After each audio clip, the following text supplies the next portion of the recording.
എന്തൊക്കെയുണ്ട് എൻ്റെ കുട്ടാ? അപ്പോൾ നമ്മളിന്ന് ചെമ്മീൻ റോസ്റ്റ് പഠിക്കാൻ പോവുകയാണ്. അതിന് വേണ്ടിയിട്ട് നമ്മളൊരു ചെറിയ കല്ലുരുളിയിലേക്ക് വെളുത്തുള്ളി, അതേപോലെ ചെറിയുള്ളി, പച്ചമുളക്, പെരിഞ്ചീരകം, കുരുമുളക്, ഇത്രയും സാധനങ്ങൾ ഇട്ടിട്ട്, പച്ചമുളക്, ഇത്രയും സാധനങ്ങൾ ഇട്ടിട്ട് ഇടിച്ചങ്ങ് എടുക്കുക. ഇടിച്ച് ചതച്ച് ഇങ്ങനെ എടുത്ത് കഴിയുമ്പോഴത്തേക്കും ഈ ഒരു ലുക്ക് ഉണ്ടാവും. എന്നിട്ട് നമ്മൾ അതായിട്ട് നമ്മൾ കുക്ക് ചെയ്ത് വെച്ചേക്കുന്ന നമ്മുടെ ചെമ്മീനുണ്ട് അതിൻ്റെ അകത്തേക്ക്, അതായത് മഞ്ഞൾപ്പൊടിയും ഇച്ചിരി ഉപ്പും ഇച്ചിരി മുളക് പൊടി ഇട്ടിട്ട് നമ്മൾ എന്ത് ചെയ്തിട്ടുണ്ട് കുക്ക് ചെയ്ത് വെച്ചേക്കുന്ന സാധനമാണ്. അതിൻ്റെ അകത്തേക്ക് കുറച്ച് വേപ്പിലയും കൂടി ഇടുക. ഫ്രഷ് വേപ്പില നമ്മൾ വീട്ടിൽ നിന്ന് തന്നെ ഉണ്ടാക്കി പറിച്ചാണ്.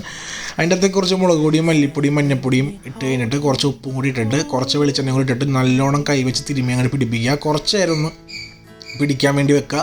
അതിന് ശേഷം നല്ലൊരു പാനിലേക്ക് കുറച്ച് വെളിച്ചെണ്ണ എടുക്കുക. അതിൻ്റെ അകത്തേക്ക് കുറച്ച് വേപ്പിലിടുക. വേപ്പിലിട്ടിട്ട് നമ്മൾ ഈ നേരത്തെ മിക്സ് ചെയ്ത് വെച്ചേക്കണം നമ്മുടെ ചെമ്മീൻ എടുത്തിട്ട് അതിൻ്റെ അകത്തേക്ക് ഇടുക. ചെറിയ തീയിൽ നൈസായിട്ട് നമ്മൾ ഒരു 5 മിനിറ്റ് അതൊന്ന് കുക്ക് ചെയ്യുക. അധികം കുക്കായി കഴിഞ്ഞാൽ ചെമ്മീൻ റബ്ബർ പോലെ ആയി പോവും. അതുകൊണ്ട് ചെറിയ തീയിൽ കുറച്ച് നേരം ഒരു 5 മിനിറ്റ് മാക്സിമം വെക്കാൻ പാടുള്ളൂ.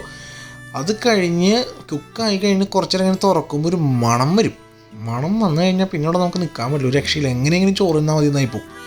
എന്നിട്ട് നമ്മൾ ആ ഒരു ചെമ്മീൻ എടുത്തൊരു പ്ലേറ്റിലേക്ക് ആക്കുക. എന്നിട്ട് നൈസായിട്ട് നമ്മൾ കുക്ക് ചെയ്ത പാത്രത്തിലുള്ള ചെമ്മീനൊക്കെ ഫുള്ള് മാറ്റിയിട്ട് അതിൻ്റെ അകത്തേക്ക് കുറച്ച് ചോറ് എടുത്തിടുക. എന്നിട്ട് ശരിക്കും കുഴക്കുക. എന്നിട്ട് അത് നേരെ നമ്മുടെ പ്ലേറ്റിലേക്ക് എടുത്തിട്ടിട്ട് ആ ചോറിലേക്ക് ഈ പറയുന്ന നമ്മുടെ ഉണ്ടാക്കിയ ചെമ്മീൻ വെച്ചിട്ടൊരു പിടി പിടിച്ചിട്ടല്ല മോനെ 2 പറ ചോറിനും.